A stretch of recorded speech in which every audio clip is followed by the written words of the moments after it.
그렇다면 이 말씀대로 살아야 되는데, 그래서 말씀을 읽었는데 무슨 말인지 모르겠는 거예요. 그래서 막 어떻게 한만 읽어도 이제 잘 모르겠는 거예요. 이게 다 사실인 줄 알겠는데, 이제 그래서 이제 목사님들 이제 강해 설교 막 창세기부터 막 듣기 시작했습니다. 설교를 하루에 3개에서 5개, 그러니까 평균 하루에 4개씩 들었던 것 같아요. 거의 비슷한 패턴으로 오네요. 크리스찬의 기업 경영의 목적은 복음을 전하는 것입니다. 그 목적이 사회 문제를 해결하는 데 있어서는 안 됩니다. 사회 문제를 해결하는 데 목적을 두고 했을 때 사회 문제가 해결되는 게 아니라, 복음을 전했을 때, 사람이 변화됐을 때 사회 문제가 해결이 됩니다. 하나님을 믿으면은 사업이 잘 되는데 그냥 바로 잘 되는 게 아니에요. 하나님을 믿으면은 정직해집니다. 성실해집니다. 지혜를 주십니다. 내 욕심만큼 막 무리하지 않게 됩니다. 하나님을 믿게 되면 태도가 변합니다. 그래서 잘 되게 돼요. 그리고 그걸 딱 적용하니까 매출이 50%, 많게는 100% 올랐어요. 예를 들어서 50%라면 200만 원 팔던 게 300만 원 팔다는 거고요. 200만 원 100%라면 400만 원 2배 늘었다는 겁니다.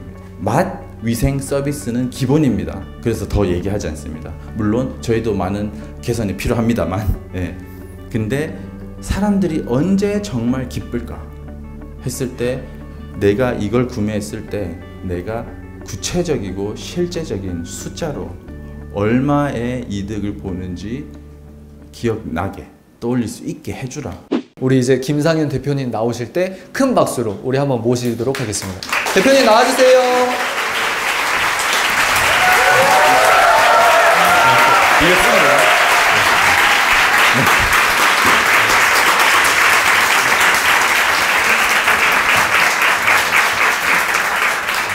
대표님, 잠깐만요. 여기가 센터입니다. 아, 예. 왜냐면 조명이랑 이게 센터에 맞기 때문에 이 화면 잘 나오셔야 돼서 이거 중요해요. 센터 맞춰서 한 이쯤에서. 알겠습니다. 아, 좋습니다. 이것도 중요한데. 안녕하세요, 김상현입니다. 반갑습니다.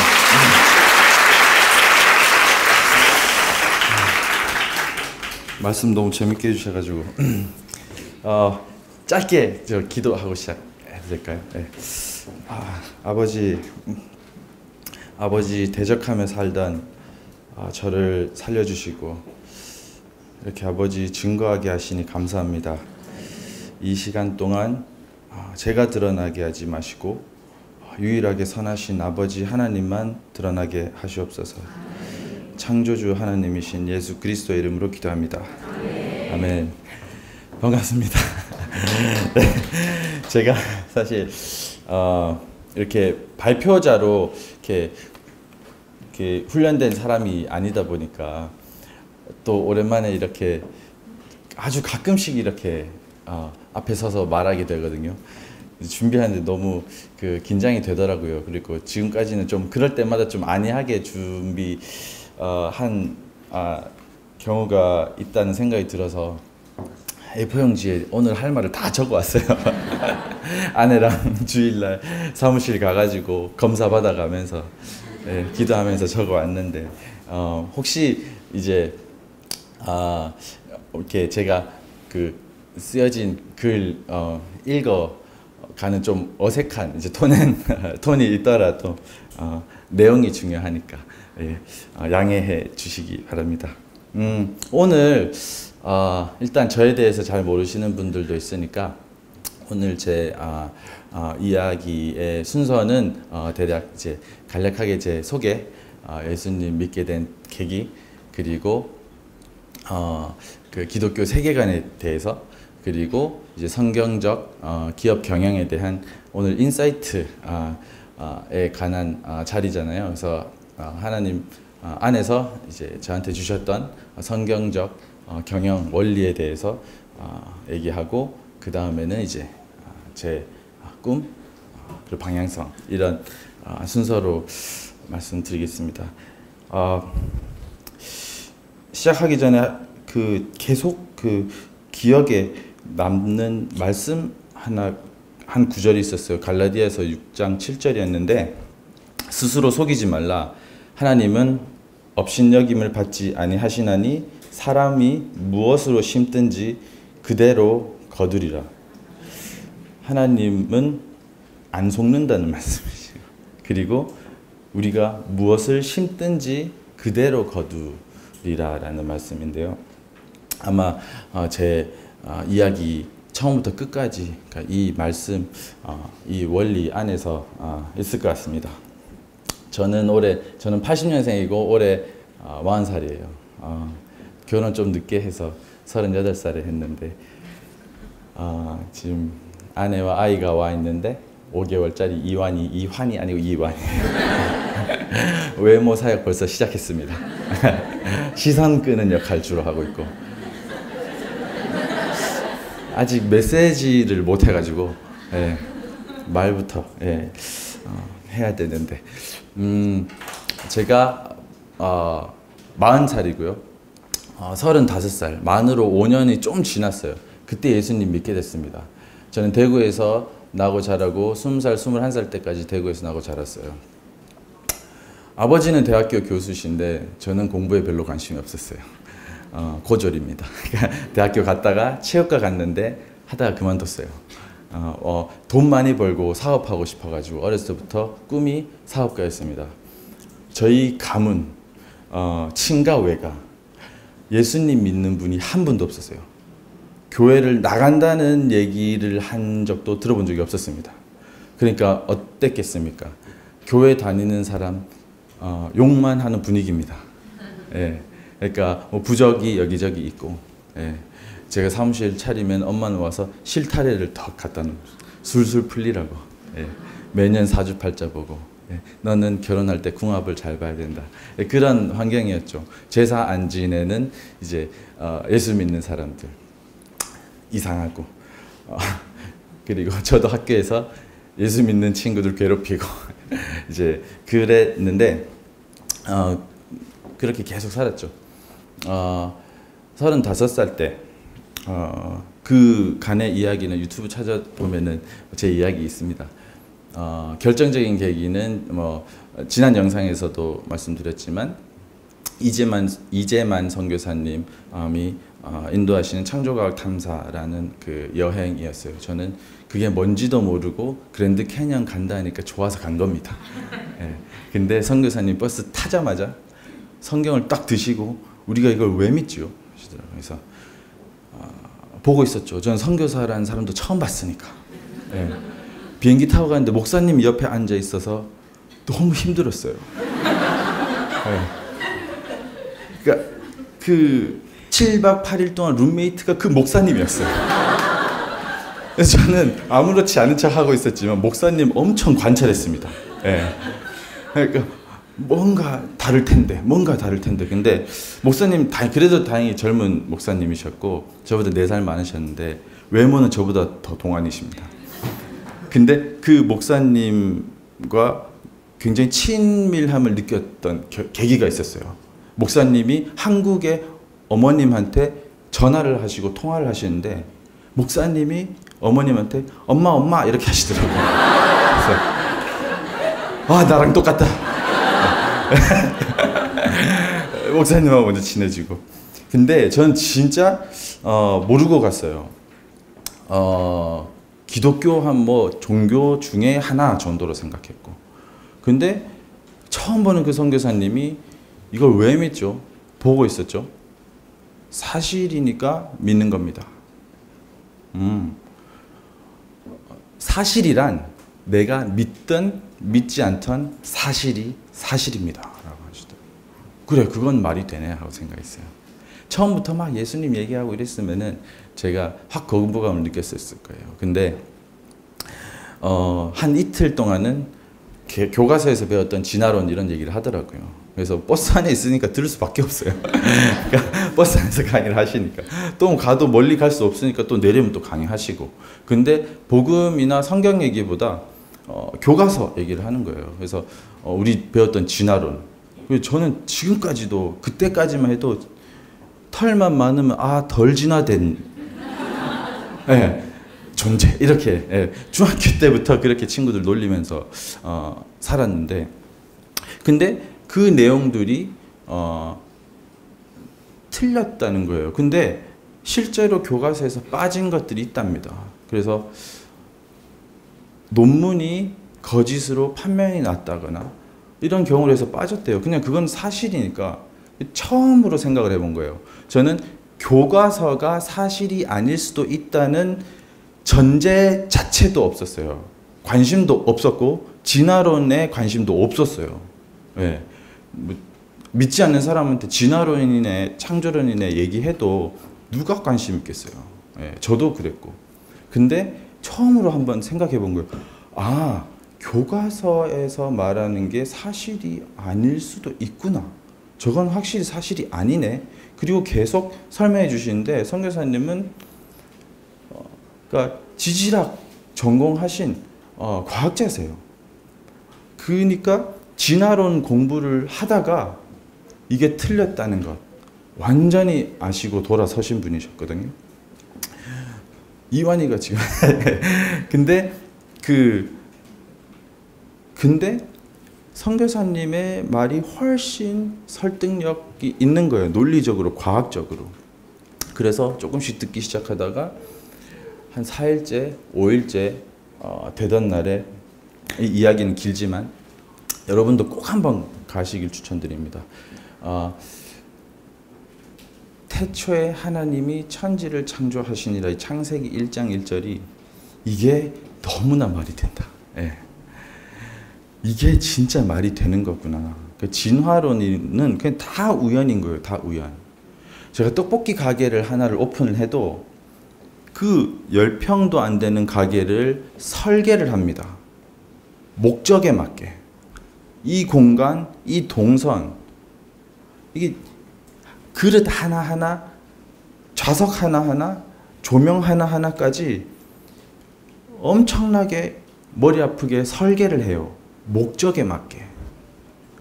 그러니까 근데 진화론은 그냥 다 우연이고 목적도 없는 설계되지 않았다는 거예요. 근데 뭐 뻥 터져서 빅뱅 이렇게 엄청난 질서가 있습니다. 우리 우주, 우리 몸만 봐도요. 이런 말도 안 되는 복잡하지만 그 질서, 엄청난 질서, 그것이 설계, 목적에 맞게. 우리가 늘 생각하잖아요. 저 예수님 믿지 않을 때도 내가 왜 사는가? 삶의 의미를 잃어버리면 사람은 의욕을 잃어버립니다. 사람이란 존재가 그렇습니다. 근데 너무 논리적으로, 과학적으로, 이성적으로, 합리적으로, 지성적으로 말이 되는 거예요. 이게 지성이다. 네. 그 순간 그리고 하나님의 형상으로 지어진 우리라고 했을 때 눈물이 났어요. 와, 내가 하나님 형상이구나. 그 순간에 회복이 됐습니다. 네. 내가 의미 없는 존재가 아니구나. 그냥 돈만 벌다가 여행 다니고 그렇게 살다가 죽어서 먼지가 되는 존재가 아니구나. 영원히 사는 존재구나. 그 두 길밖에 없는데 하나님과 영원히 사느냐, 하나님 없이 영원히 사느냐. 그리고 내가 사는 의미도 찾게 된 거예요. 하나님 나라의 확장, 생명 살리는 그 사명을 받은 거예요. 동시에 막 회개가 일어났어요. 막 친구들하고 직장 동료, 뭐 부모님, 뭐 형, 진짜 그렇게 귀한 존재들한테 막 싸우고 욕했던 게 막 기억이 나는 거예요. 내가 너무 함부로 대했던 것들이 다 기억이 나는 거예요. 많이 회개했습니다. 그리고 저는 제가 정말 의로운 사람인 줄 알았어요. 그래서 의롭게 살려고 그 책임사자 윤석인 대표님도 예전에 제가 세바시 강연을 봤다고 하시더라고요. 예수님 믿지 않을 때. 그때 제가 무슨 얘기를 하냐면 아무도 저를 믿어주지 않았을 때 저만 저를 믿었어요. 뭐 이런 얘기를 해요. 아직까지도 입을 킥 하고 있습니다. 대표님 그거 잊어주세요. 막 그렇게 제가 하나님 자리에 앉아 있었었죠. 그렇게 이제 제가 예수님 믿게 됐고, 그리고 우리 엄마가 믿게 됐어요. 예. 제가 빡빡 우겨가지고 하나님 이제 믿게 해 주신 것 같아요. 그리고 오직 두 길밖에 없습니다. 사는 길과 죽는 길. 크라이스트와 안티크라이스트입니다. 세상은 굉장히 복잡해 보이지만 두 길밖에 없어요. 아주 심플합니다. 그래서 우리의 삶의 전 영역에 걸쳐서 영적 전쟁을 하고 있고 해야 됩니다. 예, 그러니까 죄와 싸워야 되는 거죠. 제가 그 성경적 기업 경영에 대해서 몇 가지 이렇게 나눠봤는데, 첫 번째는 성경적 기업 경영. 저는 사실 예수님 믿고 성경이 사실인 줄 알겠고, 이게 사실인데 그렇다면 이 말씀대로 살아야 되는데, 그래서 말씀을 읽었는데 무슨 말인지 모르겠는 거예요. 그래서 막 어떻게 한만 읽어도 이제 잘 모르겠는 거예요. 이게 다 사실인 줄 알겠는데, 이제 그래서 이제 목사님들 이제 강해 설교 막 창세기부터 막 듣기 시작했습니다. 예. 설교를 하루에 3개에서 5개, 그러니까 평균 하루에 4개씩 들었던 것 같아요. 거의 비슷한 패턴으로 오는 거. 그러니까 보면 이제 그 엄청난 시간, 또 그 복음 관련 강의, 이제 설교 하겠죠. 제가 어떻게 살아야 될까? 회사는 어떻게 경영해야 될까? 복음적으로 경영하는 건 어떤 것일까? 섬기는 리더십이라고 하는데 어떤 게 섬기는 걸까?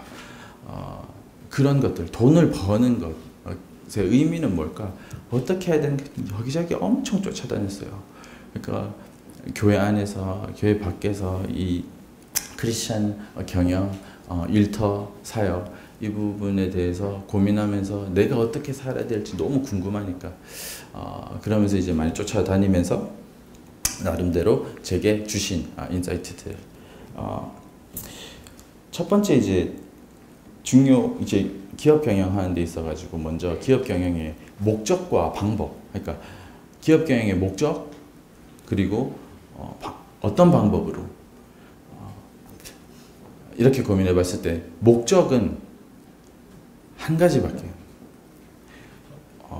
그리스도인 기업 경영, 크리스찬의 기업 경영의 목적은 복음을 전하는 것입니다. 그 목적이 사회 문제를 해결하는 데 있어서는 안 됩니다. 사회 문제는 사회 문제를 해결하는 데 목적을 두고 했을 때 사회 문제가 해결되는 게 아니라, 복음을 전했을 때, 사람이 변화됐을 때 사회 문제가 해결이 됩니다. 네. 사람이 선해질 가능성은 예수 그리스도를 믿는 믿음이 생겼을 때 오직 예수 그리스도께서 복종하는 그 순간만 선할 수가 있어요. 네. 근데 제가 교회에 들어왔는데, 그래서 그런 거 배우려고 했는데 사회적 기업 같은 걸 교회에서 키우는 거예요. 그래서 근데 저거 예수 믿기 전에 밖에서 하던 건데. 네. 그러니까 우리는 복음을 전해야 되는 사람이지 사회 그 문제를 해결하는 목적으로 둬선 안 되는 겁니다. 모든 목적과 이 과정이 복음을 전하는, 하나님을 자랑하는 그 목적 안에서 이루어져야 된다라는 것입니다. 제가 진짜 아무리 선해 보이는 일을 하더라도 하나님을 전하지 않으면은 그 사람은 어차피 죽습니다. 저도 예전에 하나님 딱 믿었을 때 내가 진짜 나쁜 놈 중에 나쁜 놈이구나. 그러니까 진짜 상위 진짜 1등급 나쁜 놈이구나 하는 걸 제가 깨닫게 됐는데, 깨닫게 해주셨는데, 그게 뭐였냐면 저는 진짜 정직하게 일하고 돈 많이 벌어서 많이 기부도 하고 막 그러고 싶었어요. 그래서 뭐 여기저기 뭐 강연도 하고 다니고 그랬었거든요. 근데 저를 따르고 뭐 이렇게 찾아오고 하는 후배들도 있었습니다. 근데 차라리 제가 영향력이라도 없었으면 누가 봐도 그냥 나쁜 놈이었으면은 겉으로는 괜찮아 보이는 거예요, 제가. 근데 누가 봐도 그냥 나쁜 놈. 근데 괜찮아 보이는 놈. 둘 다 예수님을 안 믿어요. 근데 누가 봐도 나쁘면은 영향력이 없고 이 사람 얘기 안 듣기 때문에 지 혼자 죽습니다. 근데 저는 교회 다니는 친구까지 줄줄이 사탕으로 같이 죽으러 가는 역할을 하고 있었던 거더라고요. 보니까 더 나쁜 놈이구나, 내가 더 질 나쁜 놈이구나. 실제로 제가 교회 다니는 친구한테 얘기했습니다. 야, 공산주의가 나쁜 거냐 좋은 거냐. 그러니까 의도는 좋죠. 근데 실현이 잘 안 돼서 그러지, 이런 얘기를 하더라고요. 그래서 제가 그건 무신론이다, 유물론이고 하나님 없이 어떻게 하면 잘 살아볼까 고민을 좀 해봤는데 시작 하나님 없이 그 시작부터 악한 거다라고 했어요. 그래서 창조 질서를 거스르기 때문에 그게 작동이 안 된다. 사람만 죽는다. 슈바이처 있죠. 이 사람은 선교사 파송을 받은 사람입니다. 파송 교회에서 잘 안 해줄라 했어요. 왜냐하면 이 사람 신앙에 문제가 있어서. 근데 이 사람은 뭐 정말 헌신적으로 수술해서 사람들 많이 살렸죠. 근데 이 사람은 나중에 책도 썼어요. 성경 안 믿는다고, 사실 아니라고. 가장 높은 수준의 사탄입니다. 그러니까 누가 봐도 사탄이야. 혹은 누가 봐도 천사 같은데 예수님을 거절해요. 이 사람 많이 따라가요. 교회 예수님, 그러니까 교회 안에 있는 사람도 자칫하면 따라갑니다. 예수 믿는다고 하는 몇몇 사람들보다 행위로 또 좋아 보일 수도 있으니까, 좋아 보이니까. 그래서 절대 내 안에 예수 그리스도가 없고 나를 전하는 게 아니라 예수님을 전하는 목적이 아닌 모든 것은 악합니다. 겸손이란, 존경하는 한 선교사님께서 말씀하시더라고요. 이지원 선교사님인데 겸손이란 자랑하지 않는 게 아니라 내 마음에 하나님이 없는, 그러니까 겸손이란 자랑하지 않는 것, 그게 겸손이 아니라 내 마음에 하나님이 있는 게 겸손이라고. 너무 맞는 말이지 않습니까? 그리고 그 기업 경영에 있어서 방금 이제 목적에 대해서 얘기했었고요. 창조 질서, 그러니까 창조 질서대로 해야 됩니다. 사업이 잘 되려면요. 사람들이 보면 창조 질서를 발견해 가는 거거든요. 과학도 보면은 하나님이 이 피조세계, 이 창조를 하시고 그 안에 질서들이 엄청 많아요. 엄청난 질서가 우리 몸 안에도 있죠. 근데 뭐 만률력의 법칙 같은 것도 보면은 하나님이 만들어 놓으신 그 수많은 질서 중에 하나를 발견하고 수학적으로 보여준 겁니다. 그게 그냥 하나, 그 질서 중에 하나 발견한 거죠. 그리고 하나님 이런 질서를 만드셨군요, 숨겨두셨군요, 찬양하던 학문이었습니다. 그러니까 우리 모든 것이 하나님 안에 있습니다. 그러니까 우리가 창조 질서대로 하면 잘합니다. 근데 그걸 분별 못하고 너무 이원론으로 교회와 세상을 나눠가지고 세상이 하는 거는 난 안 해, 이렇게 되죠. 예를 들어서 돈 얘기하는 거 세상적이야, 뭐 숫자 얘기하는 거 세상적이야, 믿음으로 해야지, 뭐 이렇게 굉장히 비현실적으로 막 가는 경우들이 있습니다. 예를 들어서 애플과 삼성이 왜 잘 될까요? 카피를 잘합니다. 애플도 사실 기술의 발전은요, 그 전 단계에서 오는 거죠. 그러니까 해 아래에 새로운 것은 없습니다. 그러니까 애플 그 아이팟 디자인도 독일의 브라운이라는 그 라디오 디자인에서 차용한 거예요. 그래서 벤치마킹하면 되게 있어 보이잖아요. 그러니까 우리가 하는 거는 다 언젠가 내 눈으로 봤던 거고 들었던 것입니다. 거기에서 발전된 거죠. 애플, 삼성 같은 데 일 잘하는 것은 그렇게 학습, 공부도 하고, 그러니까 압도적인 인풋과 아웃풋이 있는 겁니다. 심는 대로 거둔다고 했죠. 정말 엄청나게 공부를 합니다. 연구를 하고요. 그 결과가 아웃풋입니다. 그리고 성과에 따른 보상이 따릅니다. 반대로 창조적 질서 반대로 하는 것은 아무리 노력해도 평등하게 똑같이 분배해버립니다. 사람의 자유의지를 창조 질서 그거를 반하게 하는 거죠. 그러니까 의욕을 잃고 절대 사회주의 경제정책은 성공할 수가 없습니다. 이렇게 선동하죠. 저는 이 원리에서도 사탄적인 방법들을 이제 많이 공부하게 돼요. 이렇게 하면 안 되겠구나.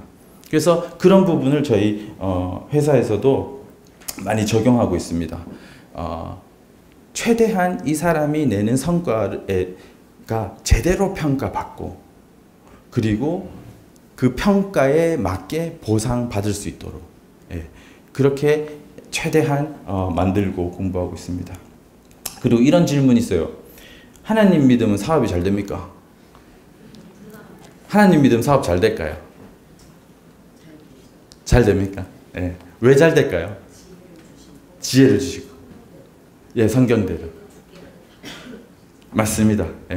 너무 정확하십니다. 하나님을 믿으면은 사업이 잘 되는데 그냥 바로 잘 되는 게 아니에요. 하나님을 믿으면은 정직해집니다. 성실해집니다. 지혜를 주십니다. 내 욕심만큼 막 무리하지 않게 됩니다. 하나님을 믿게 되면 태도가 변합니다. 그래서 잘 되게 돼요. 근데 하나님 믿게 됐는데 예전과 똑같이 하고 있는데 왜 망했지? 이럽니다. 왜 내가 하나님 믿었는데 이렇게 안 되지? 라고 얘기합니다. 그게 샤머니즘입니다. 그게 무당신앙입니다. 절대로 심는 대로 거두시게 만드셨어요. 그리고 하나님을 믿으면은 현실을 보게 돼요. 제가 예수님 딱 믿게 됐을 때 회사에서 많은 문제들을 산재했었습니다. 막연한 낙관주의, 긍정적인 사고로 살던 저는 괜찮아. 벌면 돼. 그러니까 여기 문제가 있는데 이거를 들여다보기 싫은 거예요. 그냥 이 문제를. 사실은 두려웠던 겁니다. 겉으로는 쿨한 척했지만 대범한 척하고 낙천적인 척했지만 긍정적인 사고로 합리화하고 정당화했지만 사실은 현실을 보는 게 두려웠던 겁니다. 예수님 믿고 제가 알게 된 게 내가 내 위에 아무도 없었구나. 그렇게 교만했구나. 좀 잘 되니까 쉽게 막 빚을 지는 겁니다. 무리하게 막 투자를 하고 확장을 하는 겁니다. 안 돼도 막연한 낙관주의 이게 사람 죽이는 겁니다. 안 돼도 더 벌면 돼. 문제 계속 쌓여가고 해결은 안 하고 있으면서 더 벌면 돼. 영업하고 마케팅하자. 이 문제를 해결 안 하고요. 현실을 직시하게 됐어요. 제가 예수님 믿고 나서. 이게 문제였구나. 싫고 귀찮고 두려웠던 그 문제를 파고들기 시작했어요. 그때부터 회복이 생기기 시작했던 겁니다. 그리고 하나님의 말씀이 진짜 유일한 지성이기 때문에 신앙이 깊어지면 깊어질수록 지성은 고양됩니다. 지성이 발달됩니다. 그리고 질문인데요. 기업은 어떻게 성장할까요? 기업에 성장하는 요소가 어떤 게 있을까요? 돈이 많아야 될까요? 아니면 인맥이 좋아야 될까요? 아니면 아버지가 조국이어야 돼요?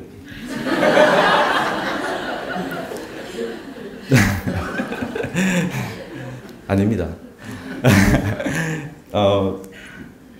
우리는 그런데 부러워하면 안 됩니다. 긍휼하게 여겨야 됩니다. 기업이 성장하는 요소는 저는 거의 유일하게 실력이라고 말합니다. 실력이 있어야 기업이 성장하는 거예요. 기술력이 남들보다 뛰어나야 성장하는 거예요. 나라의 국가 경쟁력, 경쟁력은 그 나라에 가지고 있는 기술력이 있어야, 실력이 뛰어나야 경제는 성장하는 겁니다. 소득주도 성장이지. 그러니까 월급을 올려준다고 경제가 성장하는 게 아닙니다. 그러니까 성장이라는 거는 노력, 그 실력에 대한 결과죠. 그러니까 학생한테 A 학점 먼저 준다고 공부를 잘해지는 게 아니에요. 예, 열심히 공부를 했을 때 공정한 평가를 받는 그 점수가 이 친구가 열심히 공부해서 그 결과가 성적인 거죠. 예. A 먼저 죽게 한다고 절대로 공부를 더 잘하지 않습니다. 실제로요, 그 사람의 실력 이상의 과도한 급여를 주면 그 사람은 오히려 나태해집니다. 교만해지고요. 부담 갖습니다. 저 이거 필요 없어요, 그래요. 네. 실제로 관리할 능력이 안 되는데 돈을 과하게 주면 그 사람 망치게 됩니다. 네. 하나님도 성경에 그런 이야기들이 너무 많잖아요. 달란트. 그러니까 재산 경영하잖아요. 그리고 그거를 잘 관리하고. 근데 하나님이 그거 한 달란트 묻었던 게으르고 악한 종아. 그럼 저는 당신이 심지도 않고 거두는 줄 알았는데요. 내가 심지도 않고 거두는 줄 알았느냐? 그럼 예, 게으르고 악한 종아. 예. 그러니까 우리가 열심히 한 거에 대한 그 보상, 예, 상급의 크기도 있잖아요. 그러니까 반대로 가면은 반드시 망합니다. 사람의 의욕을 저하시킵니다. 실력은 그러면은 어떻게 성장할까요? 실력이 성장해야겠는데 어떻게 실력이 성장할까요? 처음에 제가 말씀드렸던 것처럼 주입식 교육이 아닌 건 교육이 아니라고 했죠. 반복 훈련입니다. 성경은 처음부터 끝까지 반복적으로 하나님 말씀하세요. 실제로 그 압도적인 아웃풋을 내려면은 심는 대로 거둔다고 했죠. 압도적인 인풋이 있어야 됩니다. 압도적으로 책을 많이 읽은 사람이나 글을 압도적으로 많이 쓴 사람은 어떤 책을 읽을 때도, 제가 이종훈 교수님 굉장히 좋아하고 존경하는데요. 그분과 대화를 나눌 시간이 많습니다. 저는 L정책연구원에 속해 있기도 하고요. 교수님은 제가 어떤 얘기를 들었어요. 공부하실 때 어떻게 하셨냐면은 김밥 3줄 들고 새벽부터 밤까지 토하도록 책을 읽으셨어요. 그러니까 매일 엄청난 인풋이 있습니다. 김밥 3줄 들고 캔커피 5개 들고 그 당시에는 절에 들어가가지고 네. 저쪽 사상을 엄청나게 공부하신 거예요. 성경도 엄청 공부하셨고. 네. 가벼운 책은 10분, 15분 만에 읽으신다고 하더라고요. 네. 이게 그 뇌가 정리가 되는 겁니다. 유대인들이 성경을 다 외워요. 그러니까 모세오경을 외워요. 정통 유대인들은 통으로 외워버립니다. 그러니까 미츠바 뭐 성인식이라고 하는데 이제 말씀의 아들이란 뜻이라고 하더라고요. 13살 땐가 모세오경을 그냥 다 암송해버립니다. 네. 제사장 가문은 창세기 1장 1절부터 요한계시록은 아니죠. 그러니까 말라기까지 다 외워버립니다. 제가 어디 그 영상을 봤는데 그분이 19살 땐가 20살 때 예수님을 믿게 됐대요.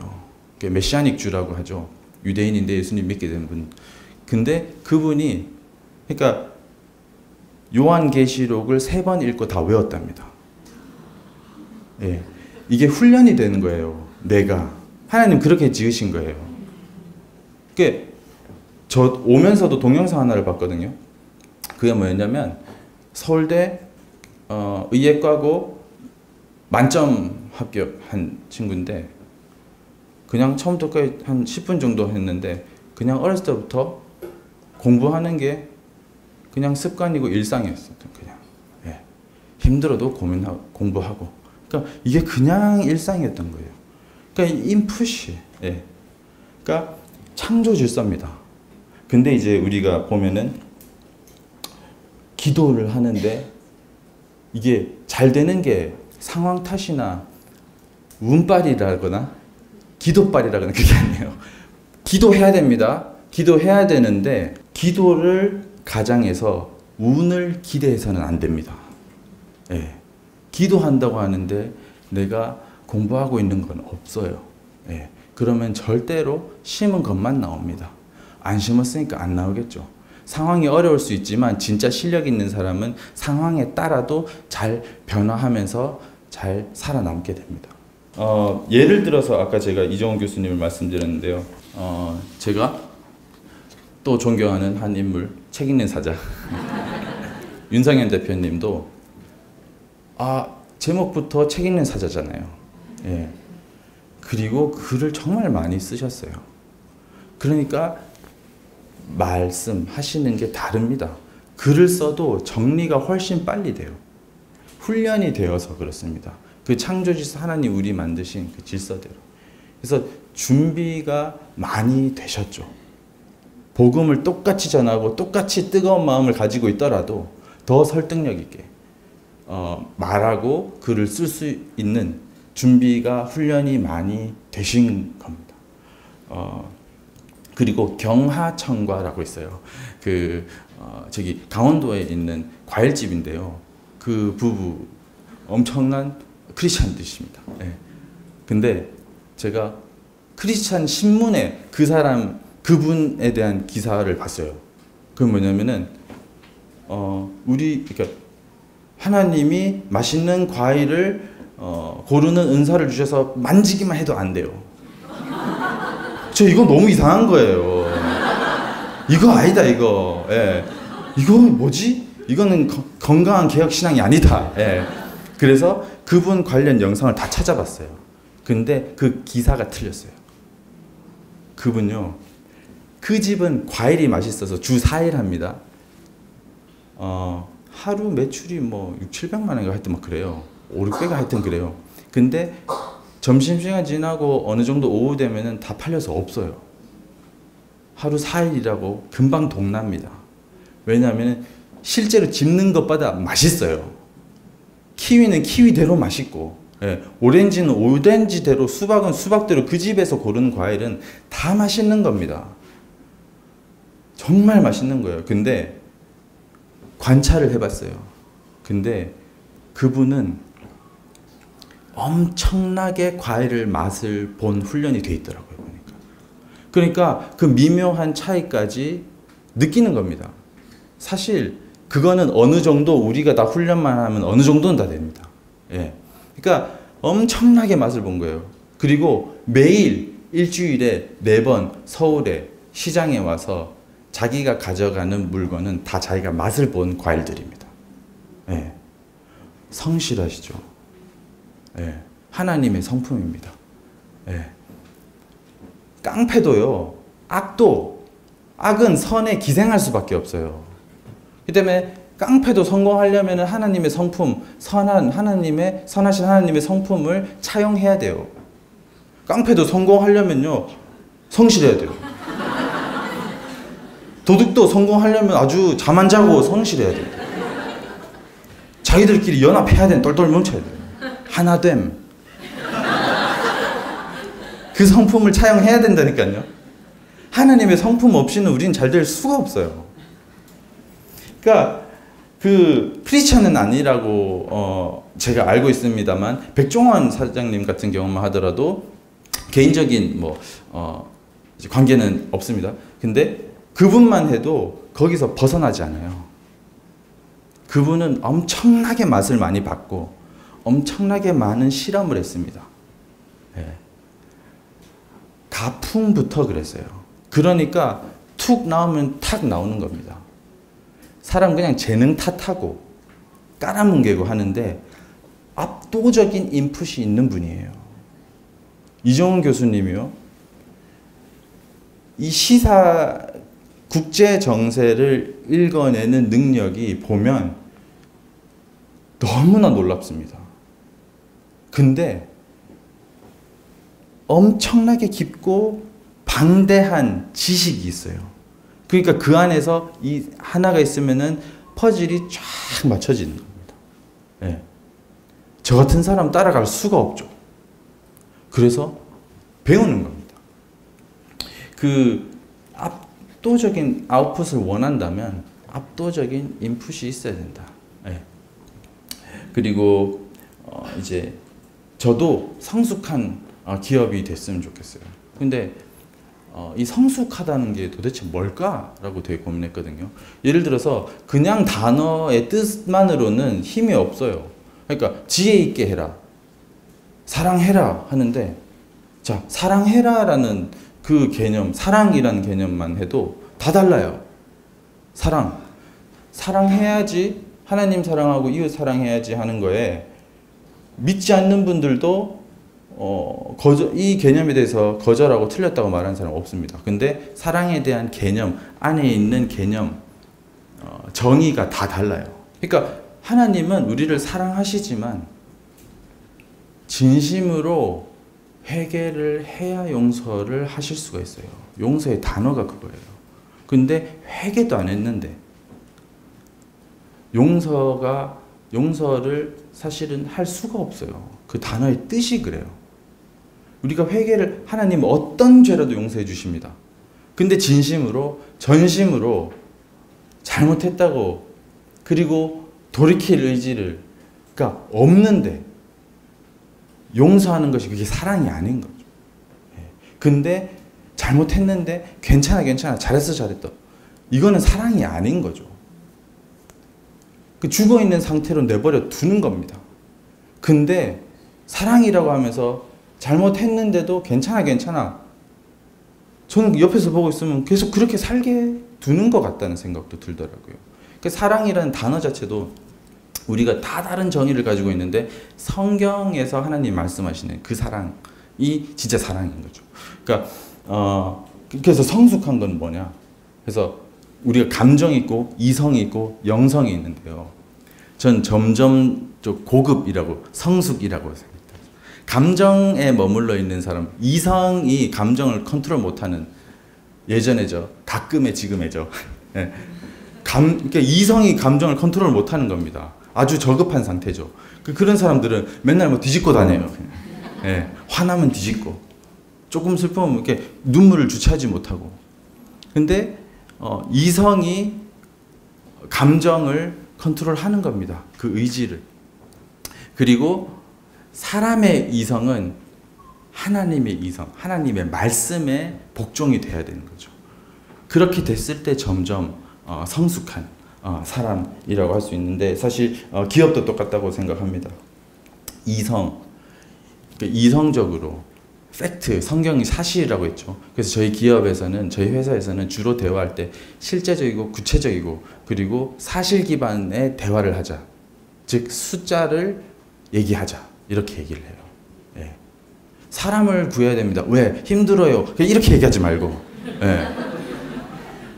숫자 좀 근거, 사실 이런 걸 좀 얘기를 하죠. 예. 우리가 기대할 수 있는 아웃풋. 예. 그리고 몇 시부터 몇 시까지 써야 되는지. 예. 급여는 어떻게 해야 되는지. 실제로 우리가 구체적이고 팩트, 뭐 이렇게 얘기하면은 구체적인 뭐 기도 이렇게 하면은 배우자 기도하면서 키 180 연봉 얼마 뭐 이렇게 얘기하잖아요. 구체적인 건 그게 구체적인 게 아니라, 하나님 진짜 저한테 좋은 배우자는 어떤 배우자입니까? 구체적으로 가르쳐 주세요. 예. 그리고 제가 그런 배우자를 만나기 위해서 제가 해야 될 일은 어떤 게 있습니까? 구체적으로. 예.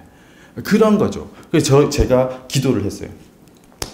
하나님, 저희 지구당 식당이, 선교를 해야 되겠으면 일단 지구당을 사람들이 좋아해야 될 것 같은데, 어떻게 하면 사람들이 이 지구당이 사람들한테 최애 식당이다, 최고의 사랑받는 식당이 되겠습니까? 좋아서 어쩔 줄 모르는 식당이 되겠습니까? 제가 방법을 모르겠습니다. 정말 절망적인 마음으로 하나님께 기도를 했어요. 제가 이 대표 자리에 있는 자격이 없는 것 같습니다. 그러면서 제발 가르쳐 주십시오 했는데요. 하나님이 정말로 구체적으로 가르쳐 주셨어요. 계속 연구했죠. 실제로 똑같았습니다. 사람들이 이 물건을 구매를 할 때 실제적이고 구체적인 베네핏, 그러니까 이익을 계산할 수 있게 해줘야 된다는 거였습니다. 예를 들어서 우동이 이 정도 퀄리티면은 우리는 직관적으로 본능적으로 이건 얼마 정도 되네 하고 딱 계산합니다. 우리는 다 같은 문화권에 경제권에 있기 때문에 요 정도는 한 7,000원 정도 하면은 되겠다. 근데 이거를 4,000원에 팔고 있어요. 그러면은 이 3,000원이라는 구체적이고 실제적인 숫자가 떠올립니다. 그러니까 4,000원을 쓰는데 사람들이 3,000원을 번다고 생각해요. 그러니까 먹을 때마다 좋아 죽겠는 거예요. 기쁨이 터지는 거예요. 뿜뿜 이렇게 막 터지는 거예요. 그러니까 그게 제가 아는 그 헤어 디자이너는 사람 보면은 머리통만 본다, 그러니까 두상만 본다고 하더라고요. 저는 메뉴판만 봅니다. 식당 가든 뭐 어디 가든. 근데 저도 많은 인풋이 있었죠. 10년 넘는 시간 동안 연구하고 공부하고 24시간 생각하는 것이니까. 그리고 가격을 조정하고 그리고 메뉴를 조정했습니다. 그리고 그걸 딱 적용하니까 매출이 50% 많게는 100% 올랐어요. 예를 들어서 50%라면 200만 원 팔던 게 300만 원 팔다는 거고요. 200만 원 100%라면 400만 원 2배 늘었다는 겁니다. 맛, 위생, 서비스는 기본입니다. 그래서 더 얘기하지 않습니다. 물론 저희도 많은 개선이 필요합니다만. 근데 사람들이 언제 정말 기쁠까 했을 때 내가 이걸 구매했을 때 내가 구체적이고 실제적인 숫자로 얼마의 이득을 보는지 기억나게 떠올릴 수 있게 해주라라는 거죠. 이렇게 이제 마케팅 같은 경우도요.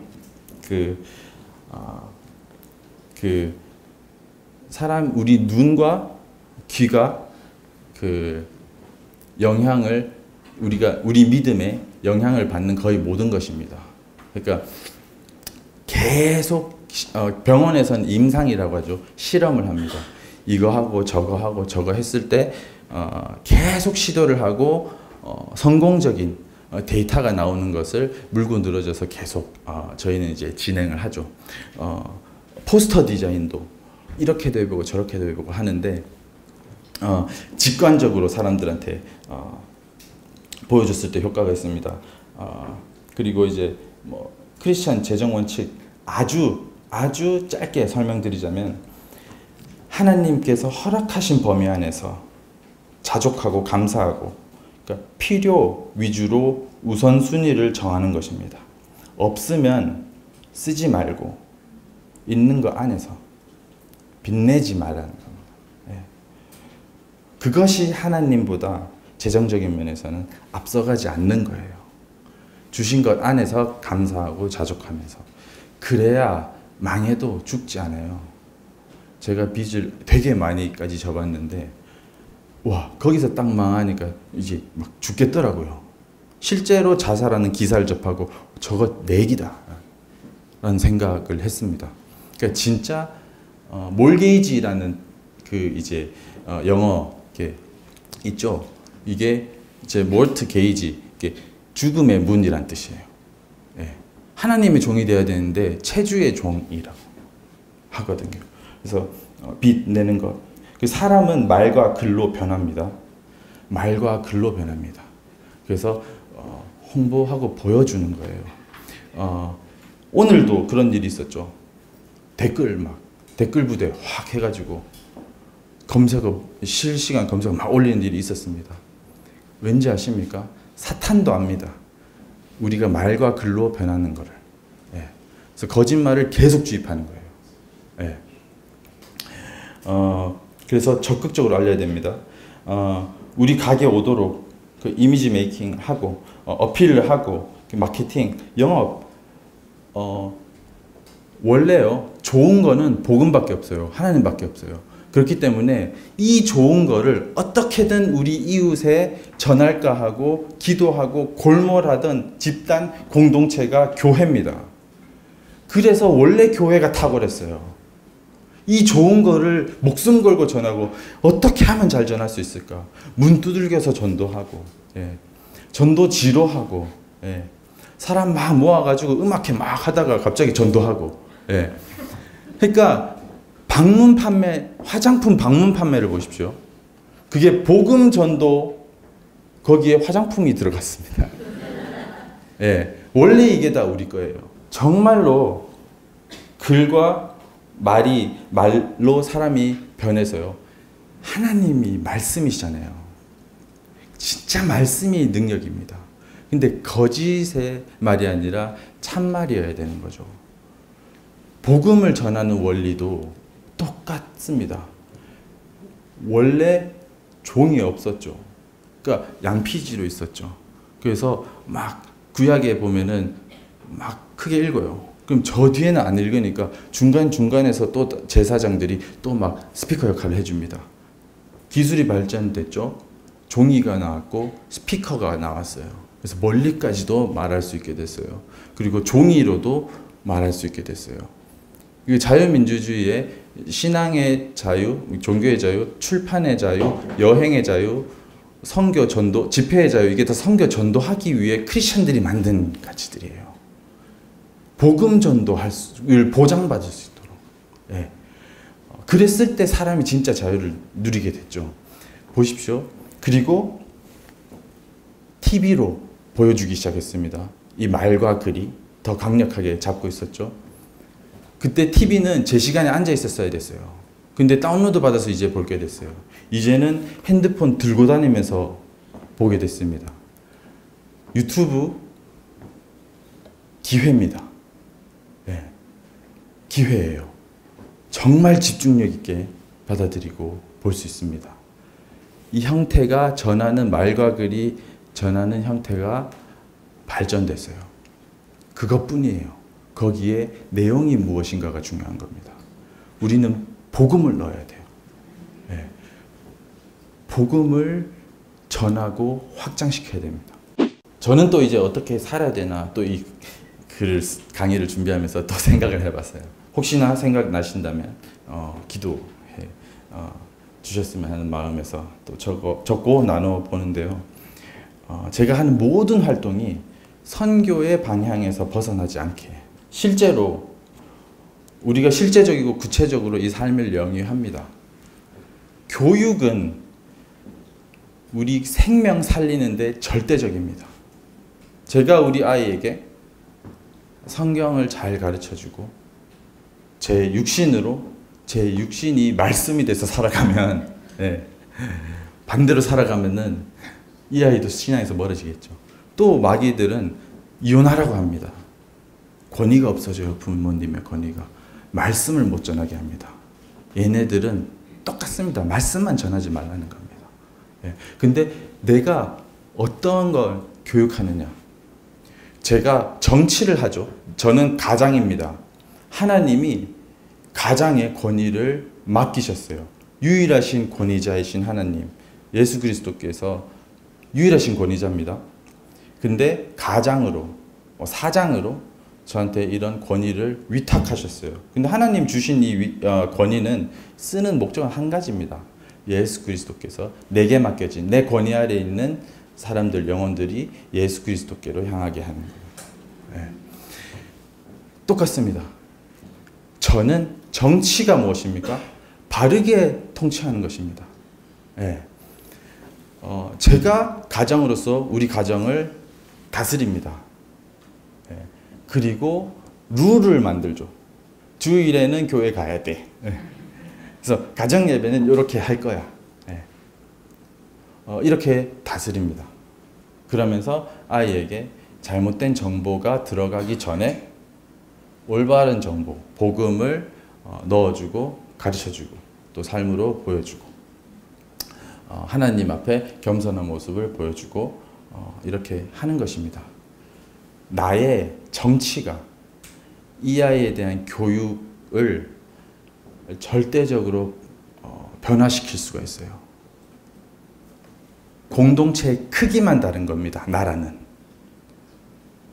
나라의 정체성, 정치가 교육을 바꾸죠. 나라의 정치가 이슬람 시스템이다. 그러면은 복음 못 듣습니다. 나라의 정치 시스템이 사회주의 공산주의다. 교회부터 없앱니다. 그래서 그 경제도 역시 안전보장, 안보, 정치, 그 다스림 안에 있습니다. 가장 상위적인 개념이에요. 정치라는 것은. 저는 내 이웃이 하나님 더 잘 믿는 방향성으로 가게 하는 겁니다. 제게 허락하신 모든 것으로. 내 가정, 내 교회, 내 기업, 내 나라, 온 열방.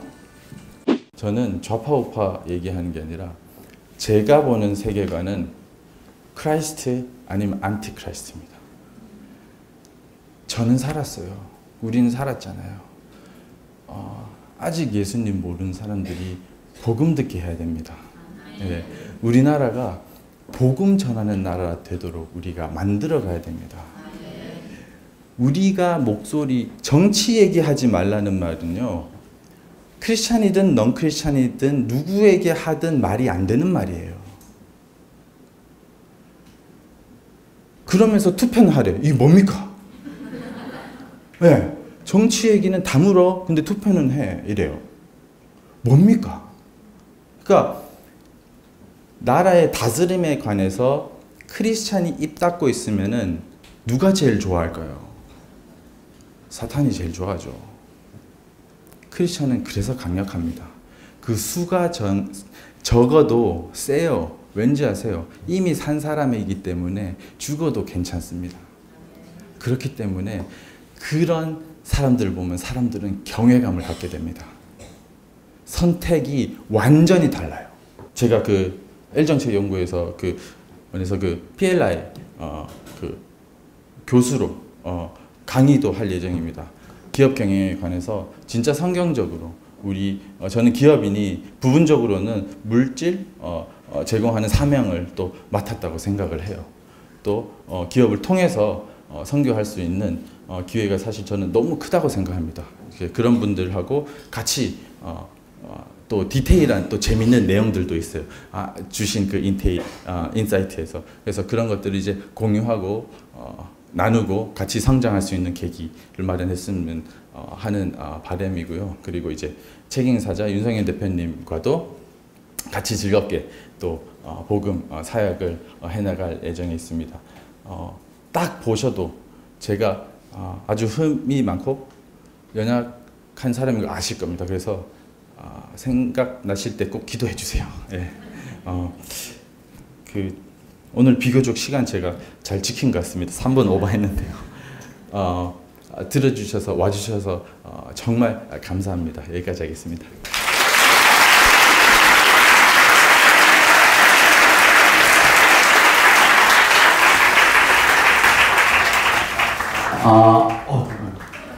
그리고 너 아내님 콘솔을 좋습니다. 우리 너무 수고해주신 너무 귀한 메시지 전해주신 우리 김상현 대표님께 다시 한번 맞아요.